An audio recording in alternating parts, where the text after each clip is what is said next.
Hi, good afternoon to all those rose lovers out there, and welcome back to my garden. The weather is looking glorious today, something we've not seen for many weeks. Not everything goes to as we planned it. I plan to marry a sweet and gentle and loving wife, but who knew? I married a bossy one who loves to dig up roses. I hope she didn't hear me say that. And this canopy here, she wanted something to keep her washings dry. And this was never intended, of course, but the result is fantastic. And now we're able to sit outside and enjoy the garden. So basically we've combined the garden and the house as one. Well, the feeling of it anyway. This house used to belong to my sister Lynn, and she used to have a lot of peonies growing all the way around the borders, but I reckon she came in quietly and dug them up, and now most of them are in the garden. And same with roses as well. And she came in to offer to help me to prune my roses. And who knew at the time her intention was to steal all my cuttings. So now whenever she comes around to visit, I always joke with her that I will be hiding the spade and the forks, just in case she's dig any more up. Oh, bless her. I never liked peonies anyway. So, well, let's get back to a quick tour of my garden. And now the boring intro have been over. I wanted to get that out of my system. So here we are. Up first is a rose cutting which I took off a Bathsheba. She is looking very healthy. This cooler weather has helped a lot of my roses to thrive, of course. I think it's going to give me a really decent flush of flowers in a few weeks' time. And this one is Eustacia Vi. I mean, look at this healthy looking rose with tons and tons of fresh buds. I did have a few flowers in between as well, but that was just patchy. But I think the next flush will be more of an amazing sight to look at. But I'll be getting back to this rose on my next video, as I am in the process of making a very extensive video of some of the my roses. So this will be a very quick tour of what is in flower at this moment. Something for you guys to be look forward to on my next video, which I am in the process of making. And this Emily Bronte here, wow, what a perfect looking rose. And that is a perfect bloom there. And she has a lot of fresh buds yet to open. And again, I will be coming back to this rose on my next video. And then Summer Song here, who thinks she's a climber and very leggy, but the flowers are very beautiful, and the scent is absolutely gorgeous, and that's the only thing good about it, nothing else. And then down here we have another Eustacia Vi.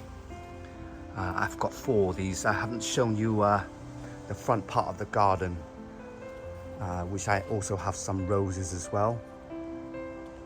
And then right behind the fence we have Gertrude Jekyll. She's producing a lot of fresh growth and a lot of fresh buds. Again, I will be she will be featured on my next extensive video as well, so I wouldn't go into too much details about this rose. And then another Emily Bronte. And Princess Alexandra of Kent. And the wife ordered the builders to dig this up. And I had to quickly rescue her along with Boscobel, another Gertrude Jekyll, and then Munstead Wood. But they all survived, that's the main thing. But I am starting to run out of spaces to grow roses now. And this one is Rose Joey. And due to the weather, damp weather we've been having, some roses have suffered with black spot, and I don't think this is any fault of mine, just due to the extreme weather we've been having. And this one is Lady of Shalott, and Rose Eden, and Mum in a Million with lots of fresh growth. And Boscobel here. I've seen some people with some really nice looking Boscobels, and this one is looking rather sad, as she was one of the roses that was dug up from the main spot where she was thriving. Again, I'm happy that she survived. And to Leonardo da Vinci, which is a fantastic rose. I always rave about how good this rose is. Hardly any scent whatsoever, but the flowers stays on the plant for 2 to 3 weeks, longer than any of my David Austin roses. And then this one, Rodal. Gorgeous, gorgeous rose. Brilliant, brilliant repeat flowering rose. I will be featuring that on my next video.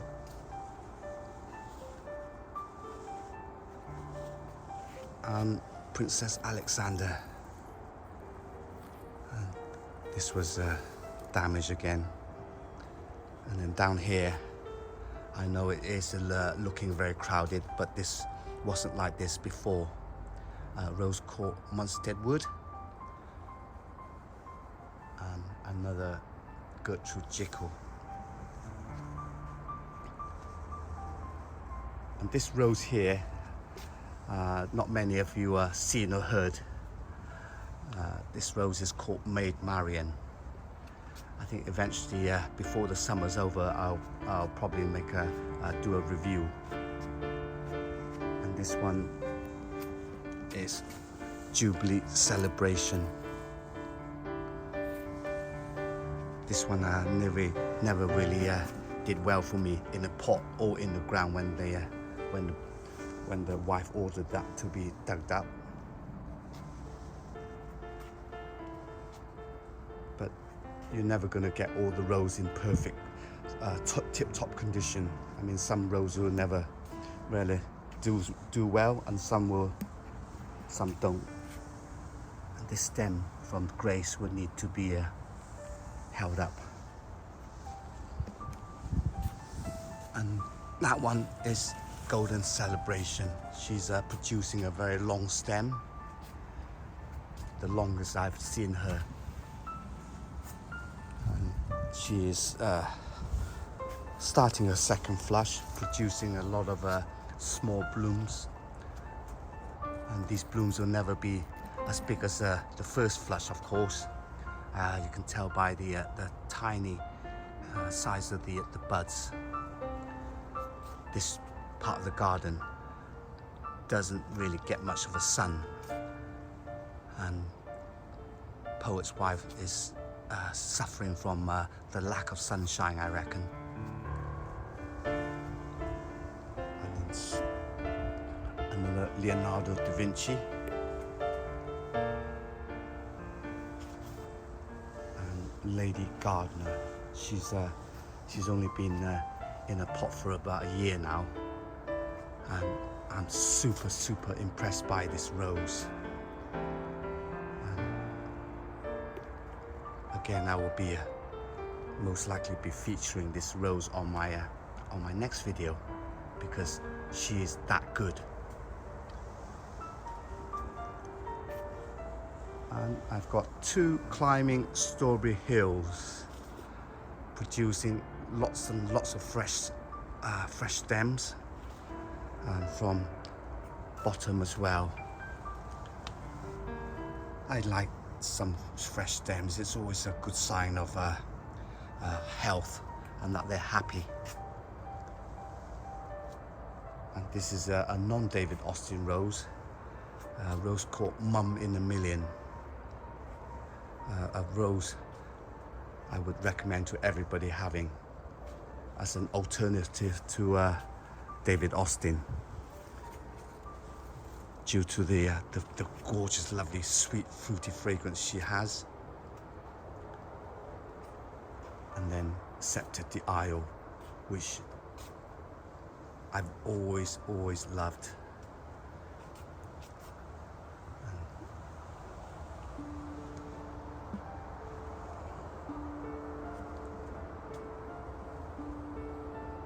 And this side of the garden is looking very bare, just apart from odd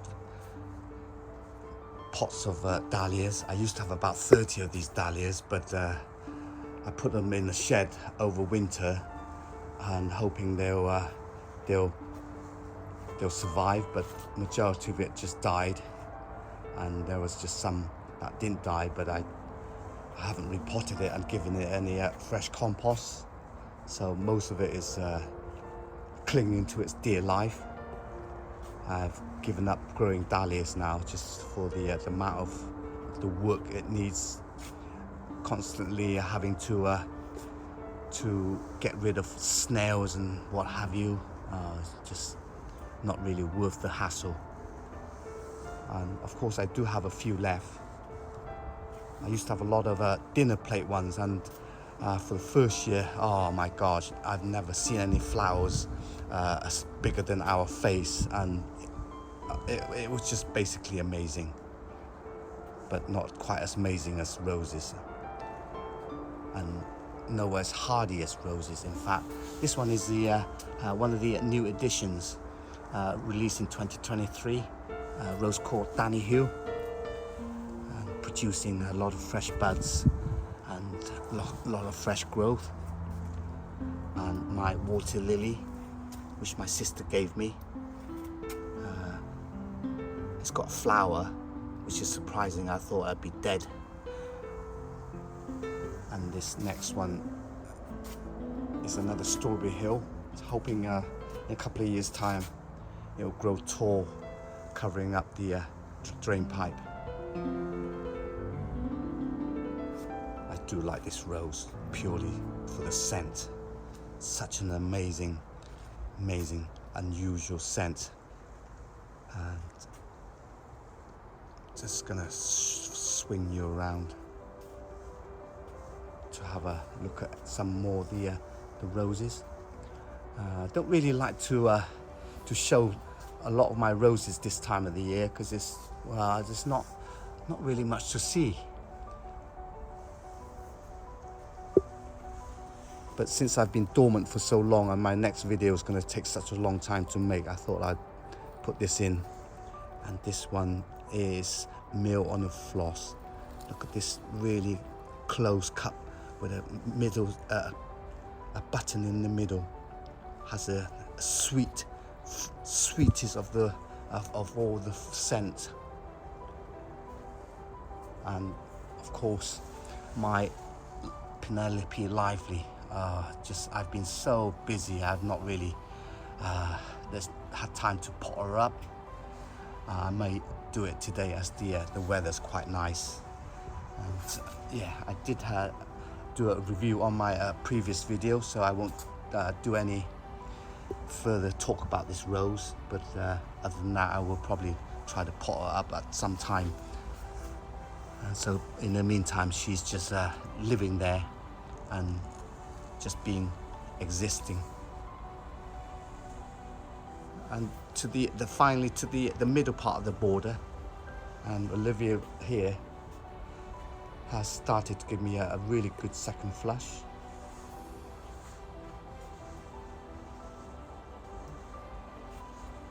And Silas Marner yet to do anything. And Claire Austin, nothing. And Lady Emma Hamilton, she is starting to give me a lot of fresh growth. I think she will be featured on my next extensive video as well. And then of course Summer Song and Chandos Beauty, which I will definitely dig up. James Judi Dench, yet to flower. And then Gabriel Oak, which again I would feature her on my next video. And look at all these buds, so healthy as well. I mean, these buds look tiny, and even tinier is the bud on this this Desdemona. The buds are so miniature, so small, and her flowers will be very small as well. But there is going to be abundance of flowers on this, and no doubt she will be featured on my next extensive video, which I'm in the process of making. And then Royal Jubilee. Look at this fantastic rose. All my roses are in the process of dormancy, and yet she's giving me so many blooms. And since I am here, I want to show you this little tiny plant. And these plants are called ice plants, also known as Dilosperma.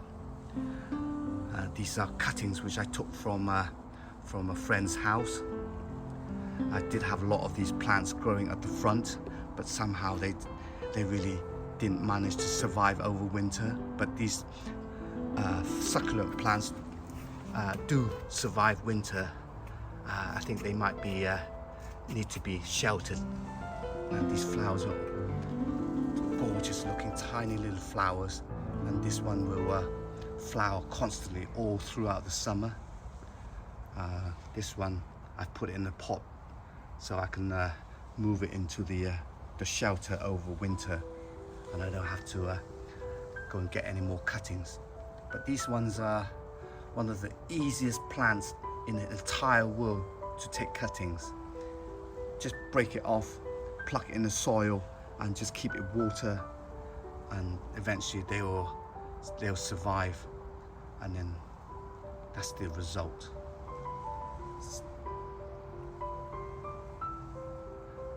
And if you have a area that are empty, like a slope, if you put this in the ground, and eventually it'll cover the whole side of that part. And just like the fields, the yellow fields, the yellow fields as you're driving along the countryside, you see fields of yellow. That's what you can create with this little rose, little plant. And up next here is a rose called Sweden, and a lot of people rave about how good and how beautiful this rose is. Yes, it's beautiful, and yes, it's upright, but apart from that, I don't really see much positive about this particular rose. I mean, when it did flower, the petals really never stayed on the plant, so yeah. And then this one is Lady Charlotte. Very tall, and yet to produce any more fresh buds fresh blooms for the second flush, but she is coming on and we're getting there. And then James L. Austin.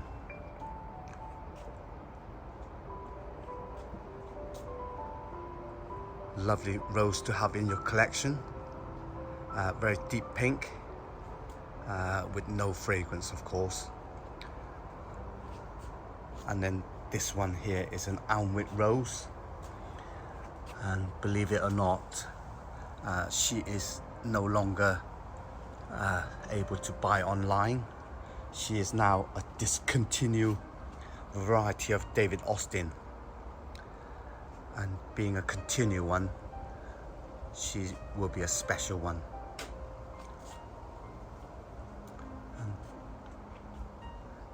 It's quite a decent rose with a very decent fragrance, but not as bushy as I would have liked it. Okay, that's the end of my July update for my rose collection, and then I hope you all can join me on my next extensive video, which I am in the process of making. And please tune in to watch that, and then give me your comments. So in the meantime, I will see you all again next time. Please take care of yourselves, and of course, take care of your roses.